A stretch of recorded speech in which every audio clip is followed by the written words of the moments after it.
The Simpsons movie is good. It's not as good as other animated films, like the majority of Pixar's work, and it's not as good as classic Simpsons.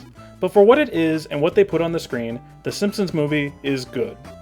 Now I hate to make the comparison to Pixar or other classic Simpsons episodes right up front, because the film should stand on its own merits. I should be able to review the thing in a vacuum.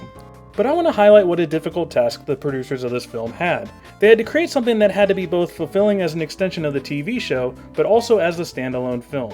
In addition, they had to appeal to the die-hard fans who know the characters by heart, as well as the people living under a rock who barely know who Homer Simpson is. And somehow, they had to construct a story that they haven't done before, even after 200 episodes. That's a tall order. I don't want to make excuses for some of the questionable decisions they made, but context is often very important. There is a definite balancing act going on throughout the film, so every decision they make is arguable if you look at it from the proper point of view. Like, let's take the President Schwarzenegger thing.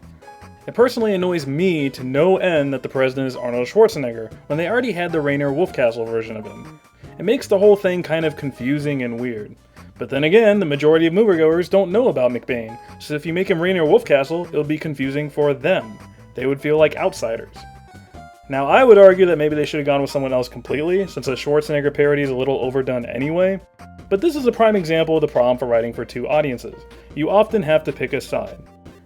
The Simpsons movie attempts to solve this issue by writing the actual story in an extremely casual way, with little prior knowledge needed, but filling every other square inch of the movie with obscure references and fan service. And while I, as a hardcore fan, would have loved a wonderfully fan-servicey wankfest like Bender's Big Score, I'm generally fine with the approach they took. The actual story concept about the pollution in the dome is a good one overall, especially considering that it has always been a constant problem in Springfield. They're essentially taking something already present in the show and significantly raising the stakes. The dome is successful in broadening the scope of the story, involving everyone in the city. It has that nice blend of being silly, cartoony, and satirical at the same time. And it gives Springfield the opportunity to devolve into a mass riot, which is, let's just face it, what Springfield does best. The riot itself is exciting too, culminating in the destruction of the Simpsons house. I've always found this scene to be particularly jaw-dropping, just for the fact that this is a house we've all grown attached to for many years now. Seeing it swirl away into the earth is quite sobering.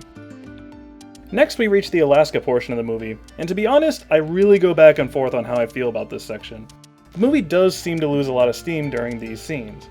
When they're fugitives on the run, things seem tense and exciting. But when they get to Alaska, they're so far removed from the dome that it feels like the movie rebooted itself. The story within the dome has essentially been put on pause, only stopping in for random unrelated glimpses. And while most of the scenes in the dome contain good jokes, they bounce around so much that the story feels incoherent and unfocused. For example, Mr. Burns turning off the power should be a major plot point, but it ends just as quickly as it begins. It looks epic in the trailer, not so much in the movie. There's a certain inevitability to the Alaska section in that you know the Simpsons are going to return, so you're basically just waiting around for Homer to figure it out. Although at the same time, you do kind of need a break in the action to resettle your feet again. You just can't have the second half of the film be one long string of climaxes. Even Inception took a break every once in a while. So while I'm not completely in love with the Alaska stuff in general, I feel like it's a necessary evil. In a story like this one, you often need the hero to go to purgatory for a little while to figure things out. Luke Skywalker visited Yoda. Homer Simpson visited the boob lady. Speaking of which, let's talk about Homer Simpson's role in this. Because the film isn't really about environmentalism or government corruption and stuff. At its very core, the Simpsons movie is essentially a story about jerk-ass Homer. This is an extremely Homer-centric movie after all, sometimes to its detriment, but it's understandable considering Homer is the main character of the TV show. Right from the get-go, the movie underlines what a thoughtless jerk Homer can be. He's a jerk during church, he's a jerk to Grandpa, he's a jerk when Bart is caught with his pants down. The entire first act is devoted to how awful Homer is as a person. I don't think he quite reaches the point of jerk-ass though, or at least in part 1 he isn't. I'm only saying the film is about jerk-ass Homer as a concept, really. They do a pretty good job of sprinkling in some playful moments with him, like how lighthearted his dare contest with Bart began, or him just sitting around frolicking with Spider-Pig. He does a lot of crappy stuff during Act 1, sometimes literally, but they do a good job of keeping it light. The problem with a Homer-centric plot, however, is that every other member of the family has to support his story, with the exception of Lisa, but we'll talk about her later. Bart's story is ultimately about his relationship with his father, initially starting out as being shallow fun, but eventually demonstrating that there are big holes in Homer's parenting style. Using Ned Flanders as a foil for Homer is an extremely effective one in this regard. Bart gets kicked around quite a bit in Act 1, so seeing someone actually be nice to him is very heartwarming. Bart and Flanders are somewhat of an odd couple themselves, and the two characters play off of each other well. Marge's story, much like Bart's, is also about her relationship with Homer. Hers is actually quite clever in a way, playing with the concept of why Marge continues to stay with this idiot of a man. Homer always seems to be able to smooth things over with her, making you wonder if Marge just sees what she wants to see in him. The motel room scene is a perfect example of this. When asked why Homer does the things he does, he basically says he doesn't know, and throws in some gratuitous lovey-dovey thing about Marge. And this actually almost pacifies her. She does eventually take the leap of faith with him and run off to Alaska, but the film is showing a definite character progression with her. Later, when Marge finds out about the destruction of Springfield and has her leap of faith rejected by Homer, the progression is complete. Homer's assholishness has reached its peak, and Marge's faith in her husband has bottomed out. Cue the videotape scene. And cue the waterworks. Seriously, this is probably the best scene in the entire movie and is arguably one of the best in the series' history. Julie Kavner gives an amazing performance right here, hitting those lows perfectly and trailing off in all the right places. This is the look of someone who is just emotionally defeated. Having the video segue into the remnants of the wedding reception, followed by the reprise of Close to You, is absolutely perfect. Although I always wonder if this scene should have been a longer montage. It kinda seems like they're gonna do a musical number right here, and then it fades to black. I don't know, maybe I just expect too many musical montages these days.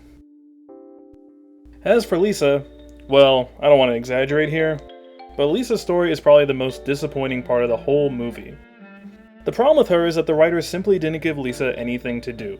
The only thing she actually contributes to the story is hosting the town hall meeting during Act 1. Which leads to the cleanup, which leads to the town hating on Homer. That's a fairly important component, but it's the last thing she actually adds. Well, aside from telling Homer to accelerate on the bike more. When the dome arrives and the family become fugitives, Lisa's anger towards Homer gets pushed aside in favor of Marge. She definitely does yell at him, but Marge ends up taking up the flag of being Homer's conscience. The Homer-Marge relationship is infinitely more important than the Homer-Lisa one in the movie, making Lisa's role in Act 2 and 3 feel somewhat redundant. Marge fulfills the job better and is more important, so why do we really need Lisa? So instead, the writers gave Lisa a boy.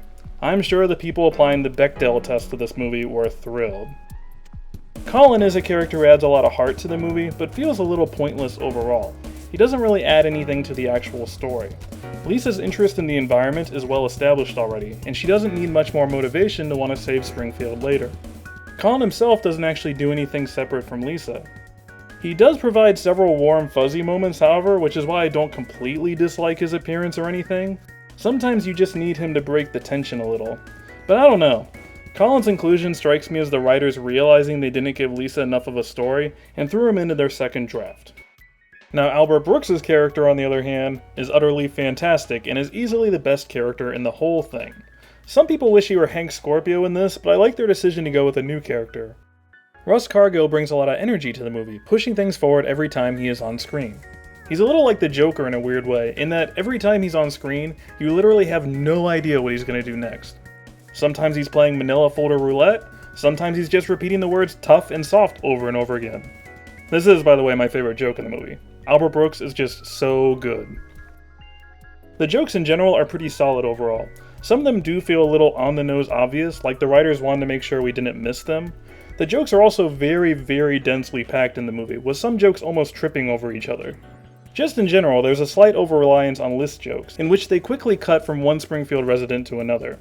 I like that they tried to include as much of Springfield as possible, but the cadence of the joke gets predictable after a while. Other than those nitpicks, however, the jokes generally work. I particularly enjoy the Moe's Bar and Church switcheroo, the Tom Hanks appearance, and the Woodland Bedroom Critters. I also want to mention the joke about Homer wanting to make out with Spider-Pig. That joke is so gosh darn odd. Not as odd as Homer's Yoshi tongue, but still pretty odd. The climax of the movie is another highlight of the whole thing, bringing a nice little callback to the motorcycle scene from earlier. Bart's story wraps up fairly predictably, while Lisa runs off to pretend like there's something for her to do.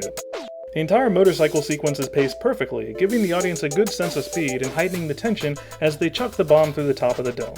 The explosion on the way back down is also quite beautiful in a way and makes for a good escape sequence. And they even throw in a little fan service too. Seeing Homer and Bart try to jump Springfield Gorge gives me goosebumps every single time. Not in love with the slingshot thing, but whatever. Still goosebumps. Unfortunately, these awesome moments kind of make the showdown between Homer and Russ Cargill feel a little anticlimactic. It kind of feels a little tacked on. I feel like they definitely needed a showdown, but it's executed in a way that feels surprisingly unimportant for such a great villain like Russ Cargill. Maggie just kind of drops a rock on him. Kind of a lame send-off, to be honest.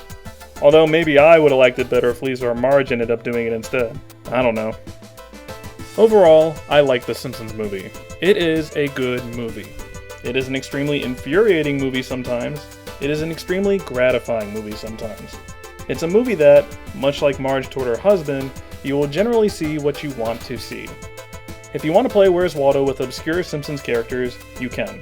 If you want to see a simple story about redemption, you can.